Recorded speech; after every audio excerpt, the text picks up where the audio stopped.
Has Israel manipulated Donald Trump yet again? What is the backstory on the so-called Israeli intelligence about the so-called Iranian plans to attack Air Force One? Well, if we look at this story, we can kind of see a microcosm of how the entire war on Iran unfolded. This is why the U.S. is still imposing a protracted war on Iran right now, primarily an economic war, which has devastated the global economy. And, ask anyone in real estate in the United States about interest rates right now, and it goes directly back to this war. So why did this happen? It's because Israel manipulated a demented, intellectually challenged, amoral, deeply corrupt president into waging this war over a period of years. So everyone is now finally talking in the mainstream media about this campaign of manipulation. Everyone knows now that Trump was hidden in a food cart, sneaking out to a decoy flight in Ankara, Turkey, around the NATO summit, which is like a scene out of one of these Leslie Nielsen Naked Gun movies. Can you imagine him like huddled in there, like sweating and, orange sweat pouring off his face? It's hilarious. Marco Rubio knowingly goes on the flight, which was supposedly going to be targeted by IRGC operatives with man pads, according to a certain tip the CIA received, along with all the Trump staffers we know and disdain. And they are all going to be sent to their deaths, according to this tip, except for Donald Trump and what's that woman, Natalie Harp, who escorts him everywhere, who's 35. He chose her to survive with him on his own. And he chose Hollywood Hegseth. And Pete Hegseth, yeah, because he's the ultimate yes man who apparently had just lied to him about munitions, but he still chose him to live. Of course, the plot was completely phony. We knew it came from Israel. The Wall Street Journal reported in July that Israel had fed a tip to the U.S. that the Iranians were planning to kill Trump at this summit. This was after the Khamenei funeral, which I reported on, in which many common Iranians were in the streets calling for retaliation on Trump for killing their dear leader, who they loved, considered a guide. I interviewed Iranian leadership about whether assassination was actually a policy now. And, to a person, they told me, no, our policy is to keep the Strait of Hormuz closed until we receive restitution for this war and justice, and to debasify, to remove U.S. bases from the region. That's our retribution. But we still have to listen to people. Yesterday, Abbas Araghchi, the Iranian foreign minister, declared, we have no plans to kill Trump. He's doing a good enough job of destroying America. And that's the official policy, and that's prudent. But the Israelis have manipulated Trump into believing that Iran has wanted to kill him. And this is how it began. I started working on like a little timeline before we went live, starting on January 3rd, 2020, which is an eerie date because that's also the date that Maduro was kidnapped. That's when Trump assassinated Qasem Soleimani on his way to a peace conference in Iraq, based on phony Israeli intelligence claims that Iran was planning to attack U.S. troops in Iraq. And this is the killing that starts the whole cycle of escalation with Iran. Move forward to July 12th, 2024. And I think it's important to note the date, the precise date. That's when the FBI arrested a Pakistani national named Asif Mershant, accusing him of plotting to assassinate Trump on behalf of the IRGC. It was a phony plot. The FBI was controlling it. The FBI was tipped about Mershant by a certain overseas source, which was almost certainly Israeli. And, the FBI guided this whole plot. So a day after Mershant is arrested, that's when Thomas Matthew Crooks attempts to assassinate Donald Trump in Butler. And what does the FBI do? How do they respond? They fly to Texas to interrogate Mershant in his cell about possible Iranian involvement. They really wanted to blame Iran for this. 3 days later, Ken Delaney, and you know him, he's the guy who was fired for letting the CIA vet his reporting. At NBC, he reports that the Biden administration obtained intel about an Iranian assassination plot targeting Trump. Again, trying to frame Butler as an Iranian plot. Mike Waltz does the same in Congress. The FBI feeds a phony threat weeks later to Secret Service, claiming the same thing that Israel just said. This is on the 2024 Trump campaign, that IRGC operatives are inside the United States with man pads planning to take out the president. So this prompts Trump to take his first decoy ghost flight back in 2024 on Steve Witkoff's private jet, while the rest of his campaign is supposedly sent to their deaths on Trump Force One. It was, of course, a phony plot. And this is exactly why intelligence like this needs independent verification. If information claiming Iran wants to assassinate Trump is coming from a government that also wants Washington to maintain pressure on Iran, Americans should be asking how strong the evidence actually is. That doesn't automatically mean the threat is fake, and it certainly doesn't prove some false flag operation. But it does mean we shouldn't make enormous military decisions based purely on somebody else's intelligence assessment, show the evidence, verify it through American intelligence, and then decide what actually serves U.S. interests. Because once claims like this become personal for a president, they can dramatically influence foreign policy. Okay, a year later, Donald Trump is president. Israel has just launched a war on Iran without U.S. involvement, supposedly, in the middle of negotiations. It's June 15th, 2025, and Netanyahu goes on Fox News for his big interview with Bret Baier, trying to draw the U.S. into the war. What does he say? He says, Iran, in his words, tried to assassinate the president twice, referring to the attempts at Butler and Mar-a-Lago. Completely false, completely bogus.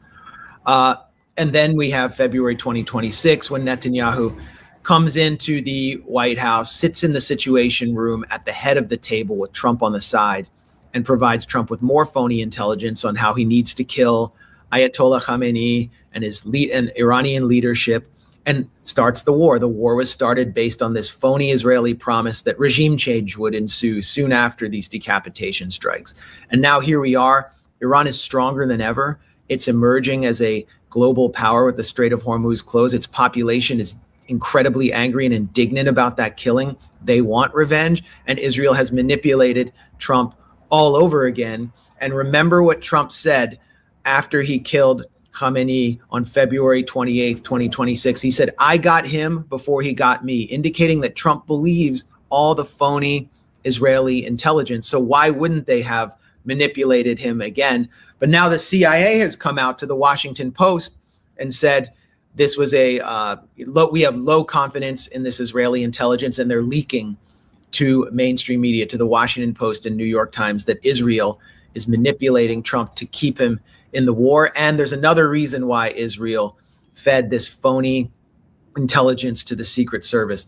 It was to escalate against the host of the NATO summit, Turkey, and to prevent them from getting S-400 anti-aircraft systems from Russia and the F-35 from the United States, which Trump had promised them. So Israel's manipulating on a whole host of levels in order to keep Trump in the war, and now to escalate against a NATO member state.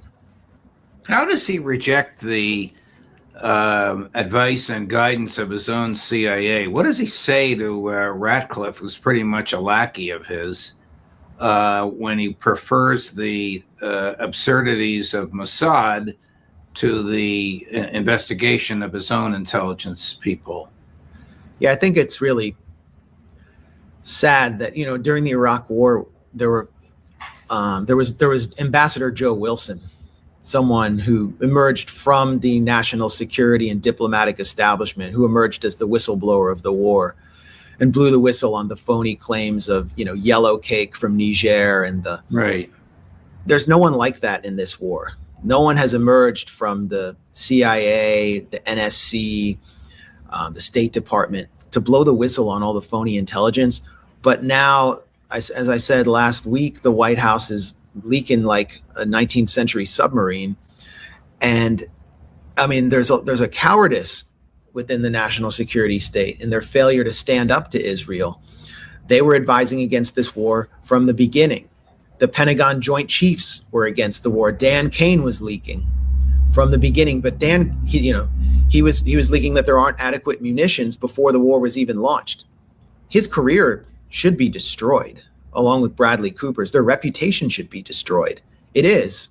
They lack credibility, but they remain in their positions, and there have been no high-level resignations. So, it's basically a bunch of cowards and war criminals in the national security state being plied by a tiny little apartheid state and its cutouts in and around Trump, who are funding Trump to the hilt, Miriam Adelson being one, Donald Trump listening to them, and them being prepared to say, well, we were just following orders. Where else did we hear that? Nuremberg. And this is why I respect journalists who are willing to challenge these narratives instead of automatically repeating whatever government officials tell them.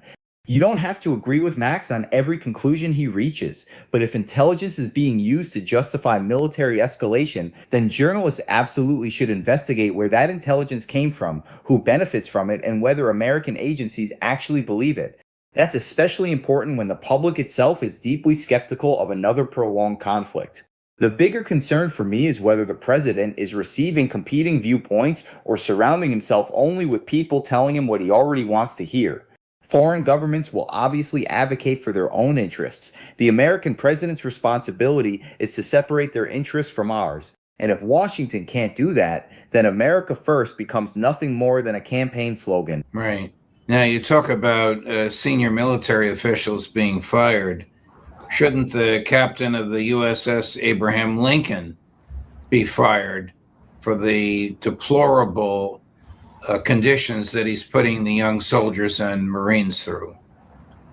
I think Hung Cao, the Navy Secretary, should be fired. This is a clownish MAGA loyalist who lost various campaigns in Virginia, a fanatical Vietnamese expat anti-communist who has no credentials, who just held a meeting on August 11th with families of sailors who were telling him that their family members want to kill themselves at sea. And they're calling and saying they don't want to live another day. They've been out there for months and months and months. They're not getting any fresh food. They're eating like pieces of stale bread with Velveeta. They're not able to contact their family members. They're certainly not able to see them. And now we learn from Stars and Stripes and Military Times that members of sailors on the USS Abraham Lincoln are jumping overboard or attempting to jump overboard. There have been several attempts at jumping overboard to commit suicide. And what has he done? What reforms have been put in place? We're not seeing any. This also goes to the top, to Pete Hegseth.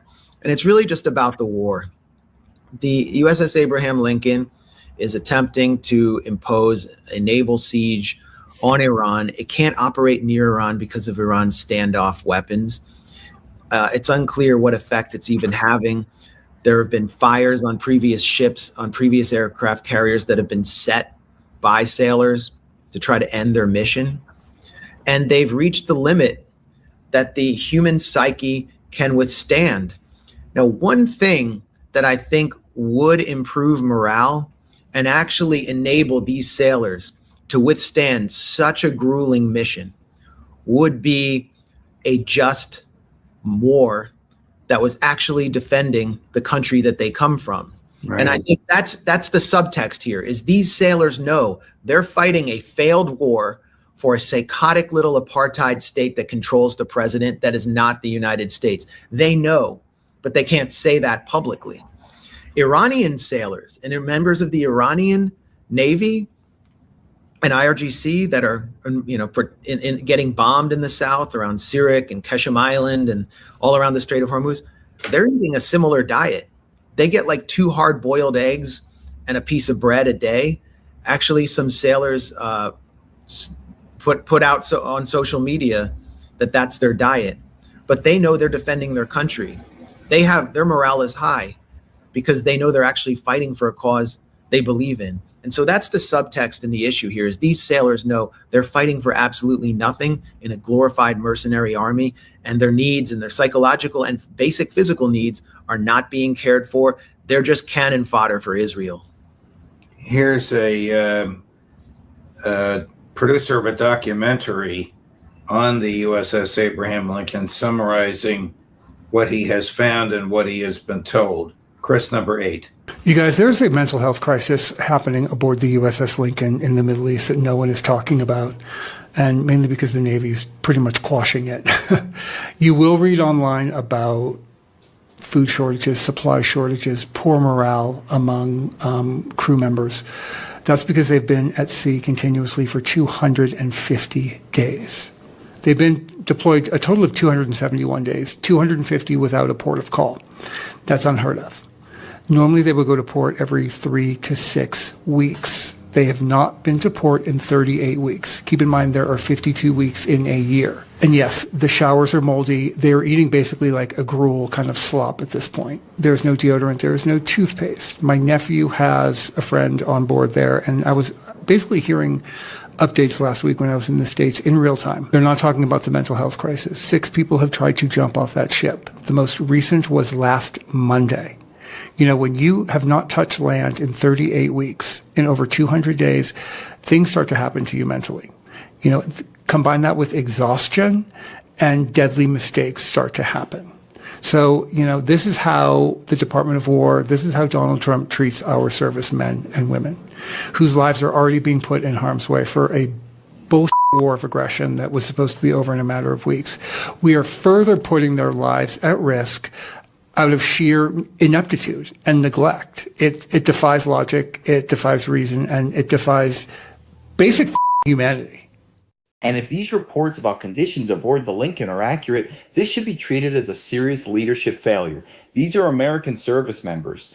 Whatever anyone thinks about the war itself, they deserve proper food, basic supplies, communication with their families, adequate rest, and mental health support. And think about the message this sends to future recruits. How do you convince young Americans to volunteer if they hear stories about sailors reaching psychological breaking points during deployments? Supporting the troops can't just mean putting a flag in your bio. It means taking care of them when they're actually serving. And if commanders or civilian leaders are failing to do that, somebody needs to answer for it. Seth called this fake news. Yeah, that's all he can say. And they've been doing this for years, and it's particular to the Trump administration. The USS Theodore Roosevelt was enforcing the containment of China back in March and April of 2020 when the COVID epidemic started to spread and the sailors started getting infected on that ship. There were 4,800 sailors, and you know, it was running through them like wildfire. And so their captain, I think his name was Brett Crozier. He sent a letter to the San Francisco Chronicle and to the U.S. media complaining that they were not being allowed to go to port to treat sailors. And pandemonium was erupting aboard. And so what was the Trump administration's response? The acting Secretary of the Navy fired Crozier, and that was it, and said, you're not loyal, and screamed at him. So they have this record of treating sailors and service members like absolute fodder for empire. Look at the last 4 service members who were killed at the Muwafaq Salti base in Jordan. Trump removed them from the official role of those who were killed in combat in order to save face, and claimed, they were killed during a ceasefire, even though the U.S. was attacking Iran.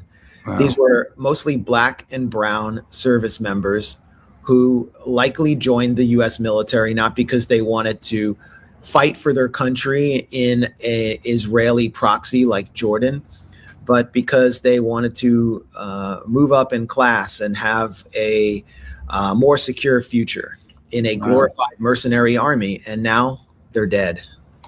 I'm going to jump to another topic, but the Abraham Lincoln has 5,000 sailors.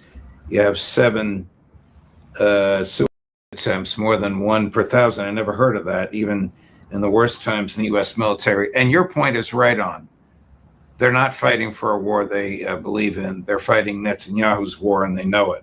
Yeah, and Judge, you're talking 5,000 sailors. Think of how many families are attached to that ship and how many families are being shattered right now. Right. What did this Vietnamese fanatic that is the Secretary of the Navy say to these families? Yeah, I don't know. I only know there was this Yeah. meeting. Well, here's something one person said to him. My son is currently on that ship, and listening to him say that he and his shipmates constantly think about jumping off the ship just for relief is so hard to listen to. Wow. Switching gears, are there negotiations going on, negotiations in air quotes, between the Israelis and the Lebanese? And who is representing the Lebanese in those negotiations? Yeah, who is really representing the Lebanese? Well, ostensibly it's President Joseph Aoun, who actually wasn't elected, and his prime minister,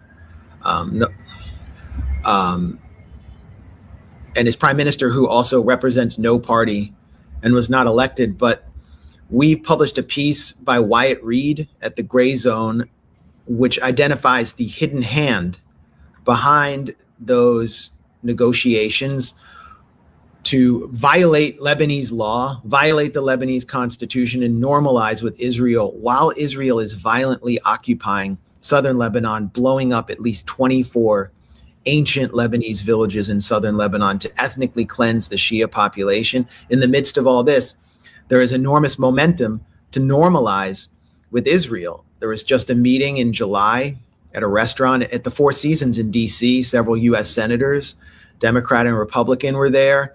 Members of Trump's cabinet were there, key members. Benjamin Netanyahu and his wife were there. And there was one main Lebanese representative. His name is Antoun Senawi, spelled Sehnaoui.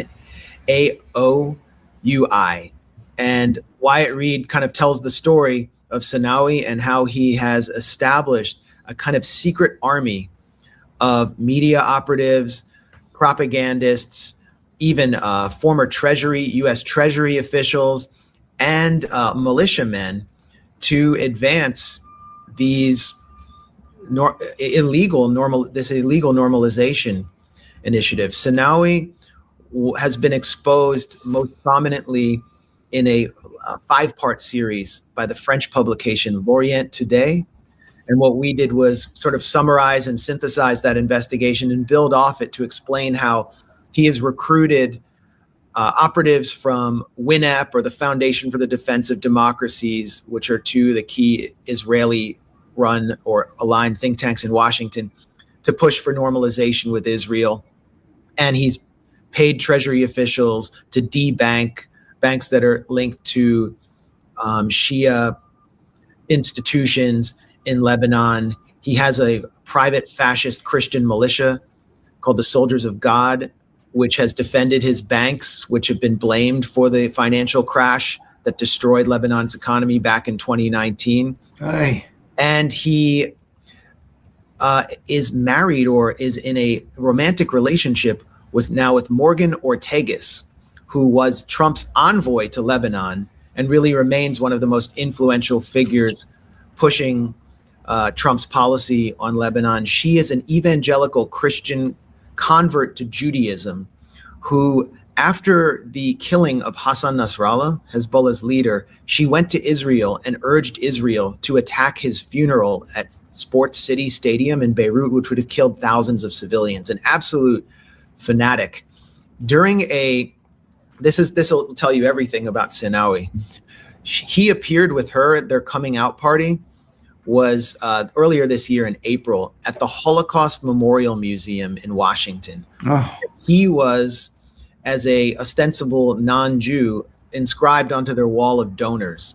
And she declared that her husband has been trained by his own family to support Israel and the Jewish people, and that he is a dedicated Christian Zionist. And wait a minute, isn't he the negotiator for Lebanon?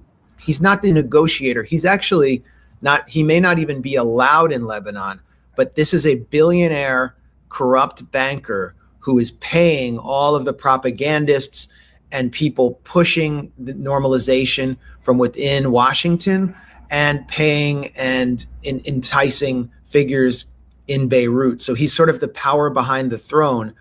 And this is where I start getting exhausted with the entire foreign policy conversation. Every day it's Iran, Israel, Lebanon, Netanyahu, another negotiation, another military operation, another intelligence story. Meanwhile, Americans are still asking much simpler questions. How do I afford my house? How do I pay for groceries? Why is insurance so expensive?